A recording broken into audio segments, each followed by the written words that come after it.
반갑습니다. 예수는 빛교회입니다. 복음의 능력을 기대하며 예배하는 오늘 7월 23일 예배, 믿음의 원동력이라는 제목으로 함께 나눌 말씀은 누가복음 17장 1절에서 19절까지의 말씀입니다. 제가 가진 신약성경 124면에 있습니다. 함께 본문 말씀 보겠습니다. 신약성경 복음서에 있는 누가복음 17장 1절에서 19절까지의 말씀입니다. 하나님의 말씀에 경청하십시오. 예수께서 제자들에게 이르시되 실족해 하는 것이 없을 수는 없으나 있게 하는 자에게는 화로다. 저가 이 작은 자 중에 하나를 실족해 할진대 차라리 연자맷돌을 그 목에 메이우고 바다에 던지우는 것이 나으리라. 너희는 스스로 조심하라. 만일 내 형제가 죄를 범하거든 경계하고 회개하거든 용서하라. 만일 하루 7번이라도 내게 죄를 얻고 7번 내게 돌아와 내가 회개하노라 하거든 너는 용서하라 하시더라. 사도들이 주께 여짜오되 우리에게 믿음을 더하소서 하니 주께서 가라사대 너희에게 겨자씨 하나만한 믿음이 있었더라면 이 뽕나무더러 뿌리가 뽑혀 바다에 심기우라 하였을 것이요 그것이 너희에게 순종하였으리라. 너희 중에 뉘게 밭을 갈거나 양을 치거나 하는 종이 있어 밭에서 돌아오면 저더러 곧 와 앉아서 먹으라 할 자가 있느냐? 도리어 저더러 내 먹을 것을 예비하고 띠를 띠고 나의 먹고 마시는 동안에 수종 들고 너는 그 후에 먹고 마시라 하지 않겠느냐? 명한 대로 하였다고 종에게 살해하겠느냐? 이와 같이 너희도 명령 받은 것을 다 행한 후에 이르기를 우리는 무익한 종이라 우리의 하여야 할 일을 한 것뿐이라 할지니라. 예수께서 예루살렘으로 가실 때 사마리아와 갈릴리 사이로 지나가시다가 한 촌에 들어가시니 문둥병자 10명이 예수를 만나 멀리 서서 소리를 높여 가로되 예수 선생님이여 우리를 긍휼히 여기소서 하거늘 보시고 가라사대 가서 제사장들에게 너희 몸을 보이라 하셨더니 저희가 가다가 깨끗함을 받은지라.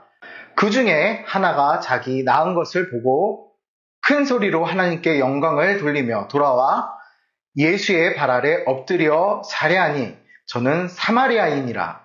예수께서 대답하여 가라사대 10사람이 다 깨끗함을 받지 아니하였느냐? 그 9은 어디 있느냐? 이 이방인 외에는 하나님께 영광을 돌리러 돌아온 자가 없느냐 하시고 그에게 이르시되 일어나 가라 내 믿음이 너를 구원하였느니라 하시더라. 아멘. 신앙생활이 힘들다고 느껴질 때가 있습니다. 그러나 가만히 생각해보면 그다지 큰 박해를 받거나 사회적 경제적 불이익을 당하고 있지 않은데도 왜 이렇게 신앙생활이 믿음이 힘든 건가라는 의문이 들기도 합니다. 믿음의 선조들은 수많은 고난을 겪었습니다. 우리가 프로테스탄트라는 이름으로 신앙의 자유를 지키며 살 수 있는 것도 지금까지 수많은 고난과 역경 속에 인류를 구원하신 예수 그리스도의 보편적인 구원과 모든 이들에게 주어진 제사장적, 선지자적 사명과 소명이 우리가 현대를 살아가며 자유롭게 믿음을 지킬 수 있는 이유입니다. 그러나 이런 자유의 시대 속에서도 우리는 신앙 지키기가 힘들다 이야기합니다. 특히 현대에는 기독교에 대한 직접적인 박해가 많지 않은 편입니다. 여러 가지 격양된 언어로 비판하는 사람들도 있겠지만 대부분 개인의 종교적 자유를 인정하고 존중하는 분위기가 있죠. 결국 문제는 우리의 마음에 있습니다. 우리가 신앙생활이 힘들다는 문제, 그 본질은 우리 마음의 문제입니다. 오늘 본문을 통해 대체 어떤 마음으로 인해 우리 신앙생활이 힘들다 느끼게 되는지, 그렇다면 어떻게 극복할 수 있는지 함께 나누기 원합니다. 더 깊은 본문으로 들어가 봅니다.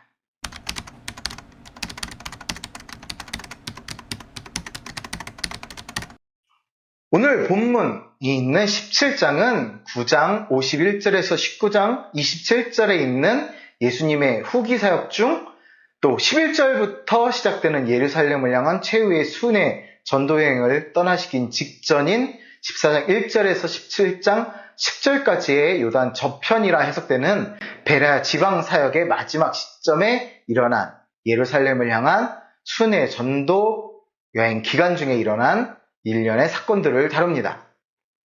오늘 본문인 1절에서 10절까지는 크게 두 부분으로 나눌 수 있습니다. 먼저 1절에서 4절까지는 성도들이 믿음의 공동체 내에서 이웃과 수평적인 관계에서 가져야 할 기본 덕목에 대한 교훈이 기록되어 있지요. 반면 5절, 6절까지는 하나님과의 수직적인 관계에서 가져야 할 덕목에 대해 교훈이 주어집니다.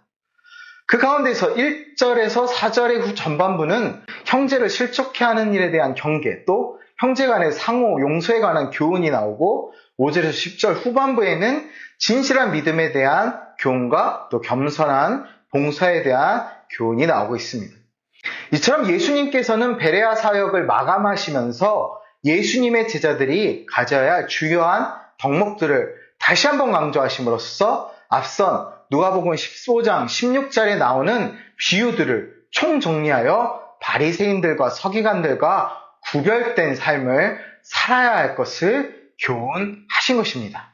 결국에는 15장부터 이어진 가르침을 정리해서 이야기하시면서 사회에서 종교적으로, 경제적으로, 사회적으로 낮고 소외된 자들을 돌아보는 삶을 우리가 제자들이 부름받았다는 것을 강조하시는 것이죠.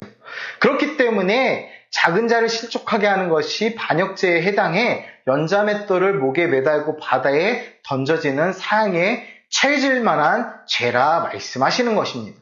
그렇기 때문에 죄를 범하는 사람에게 경고하더라도 회개할 때는 용서해주고 그것이 반복되더라도 포용해 줄 수 있는 그런 용서의 마음을 요구하시는 거죠.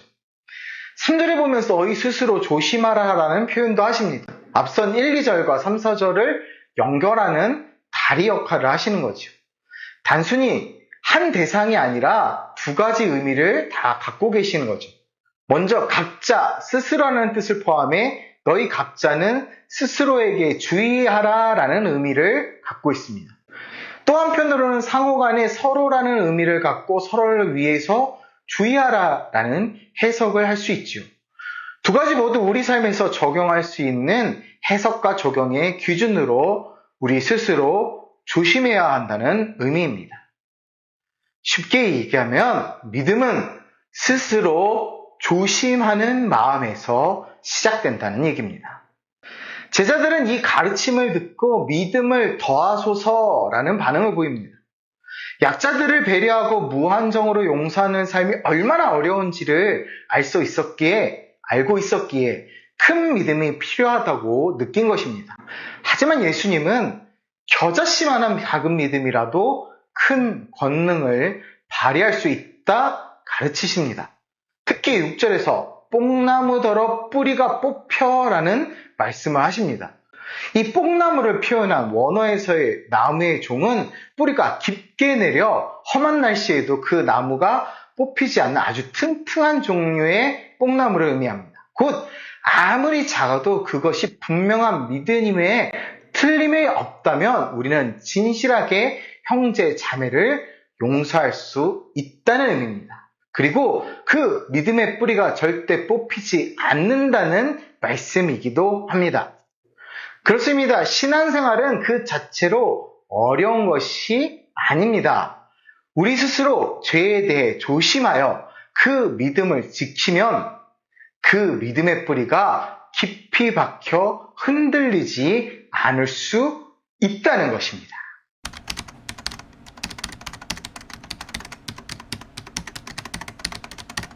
예수님은 제자들의 믿음을 무너뜨리는 가장 큰 적이 보상심리라고 지적하십니다. 종은 아무리 수고롭게 일해도 해야 할 일을 했을 뿐이라고 고백할 수밖에 없습니다.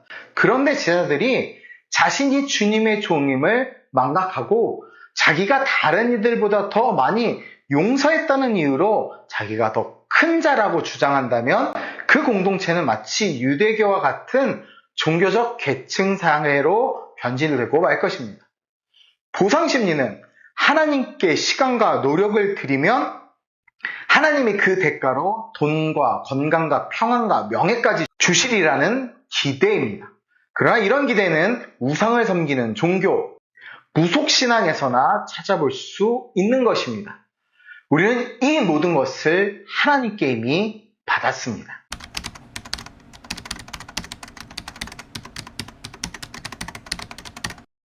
이제 11절부터 19장 27절까지는 예수님께서 구속사역을 완성시키기 위해 예루살렘을 향하여 가시기 전 마지막 순회 전도기간 중에 있었던 일을 다룹니다. 그 가운데 오늘 본문 11절은 예수님의 순회 전도의 최종적인 종착지가 예루살렘이라는 사실과 더불어 그 경로를 아주 간략하게 언급하고 있죠. 그런데 여기서 나온 각 지역의 지리적 위치를 볼 때 우리가 한 가지 의문점이 생기게 됩니다. 바로 앞선 13장 22절에서 17장 10절은 예수님의 요단 저편 베레아 지역에서의 사역을 다루고 있는데 지리적으로 이것은 요단 동편에 위치하고 있었습니다. 따라서 요단강만 건너면 바로 유대 땅 예루살렘으로 가실 수 있었던 것입니다. 그러나 예수님은 유대 지방으로 바로 출발하지 않으시고 갈릴리 지방에서 여행을 시작하셨다면 사실 사마리아보다 갈릴리 지방이 먼저 나와야 합니다. 그런데 사마리아가 먼저 나온 것은 예수님의 사역이 북쪽을 향했음을 의미합니다. 곧 거리상으로는 예루살렘에서 더 멀어진 것입니다. 그럼에도 1절에서 예루살렘으로 가실 때란 표현이 나온 것은 예수님의 최종 목적지가 예루살렘이며 바로 여기서 있을 성부 하나님께서 부여하신 구속 사역의 완성, 즉 십자가 순환 사건이 때가 점점 다가오고 있음을 암시해 주고 있습니다. 그리고 더 나아가 예수님께서는 비록 거리적으로는 예루살렘보다 점점 멀어지고 있으나 그 마음은 항상 자신의 몸을 산제사로 드릴 예루살렘으로 향하고 있음을 암시하는 표현입니다. 이제 12절에서 나오는 10명의 나병 환자 이야기는 신앙의 동기가 무엇이어야 하는가를 명확하게 보여줍니다. 12, 13절을 보면 10명의 나병 환자는 모두 예수님의 능력을 믿었고 믿음으로 부르짖은 사람들입니다. 그들의 믿음은 14절에서 예수님의 권능으로 나병 완치라는 열매를 맺었습니다. 우리가 자칫 그들이 믿음이 없었다라는 오해를 할 수 있습니다. 그들은 분명 믿음이 있었습니다. 그런데 정작 그들 중에 예수님께 돌아와 감사를 표함으로써 그 신앙을 인정받은 사람은 사마리아인 한 명뿐이었습니다. 나머지 9명도 분명 예수님의 권능을 믿었지만 예수님을 자기들의 필요를 채워주실 분으로 믿었을 뿐 베푸신 은혜에 감사하며 영광을 돌리는 믿음까지 나아가지 못했습니다. 이처럼 하나님으로부터 무엇인가를 얻는 데에만 집중하는 믿음 또는 자신의 경건을 드러내려는 열심으로 이루어진 믿음은 오래 지속될 수 없습니다. 참된 믿음은 이 사마리아인처럼 주님이 베푸신 은혜에 감사하는 마음에서 비롯됩니다.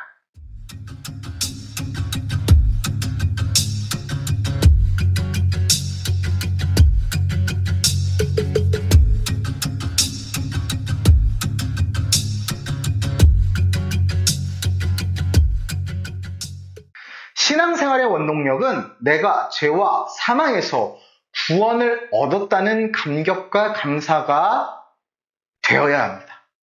그 마음이 있어야 아무리 수고해도 우리는 무익한 종입니다 라고 고백할 수 있습니다.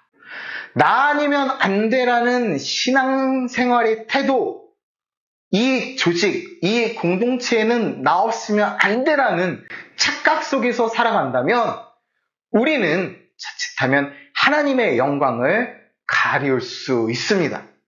감사의 마음이 흐려지면 나의 섬김에 충분한 보상이 돌아오지 않는다고 느끼며 나보다 적게 섬기는 사람을 무시하게 됩니다. 이런 문제가 있지 않은지 돌이켜보고 우리의 심령에 감사와 감격이 새롭게 채워지도록 항상 기도하는 우리가 되길 축복하며 기도합니다. 감사합니다.